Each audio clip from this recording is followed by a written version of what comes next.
এই ভিডিও দেখার পর আমার মনে হয় না আমার না হওয়া শাশুড়িই তার মেয়েকে আমার কাছে বিয়ে দিবে। তো hello friends, welcome to Nahid and pets channel. আশা করি সবাই ভালো আছেন আপনারা। তো আজকে প্রচুর বৃষ্টি হচ্ছে আর আমি চলে এসেছি ঘাস কাটতে, কারণ আমার ঘরে একটুও ঘাস ছিল না খরগোশের জন্য। এখানে আসার পর দেখি অনেকটুকুই পানি জমে গেছে এখানে, তো তারপরেও আমি কেটে ফেললাম এখান থেকে ঘাস। অনেকেই মনে করে যে খরগোশের জন্য ঘাস কাটা অনেক সহজ, আসলে এটা মোটেও সহজ না। আমার প্রায় 4 বছর লেগেছে এইভাবে ঘাস কাটতে অভ্যস্ত হতে, তবে এখনো অনেক কষ্ট হয় ঘাস কাটতে গেলে, স্পেশালি আমার ভুঁড়ির জন্য।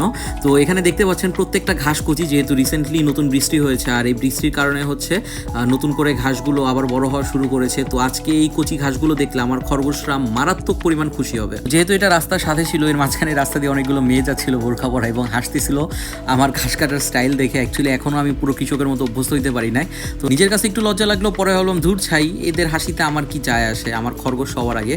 তো এই কচি ঘাসগুলো আমি প্রায় আজকে 17 কেজির মতো ঘাস কেটেছি। আমার পুরো টোটাল সময় লেগেছে হচ্ছে 50 মিনিটের মতো। নর্মালি হচ্ছে 50-60 মিনিটই লাগে আমার 17 কেজি ঘাস কাটতে। এই বস্তাটায় 17 কেজি ঘাস নেয়।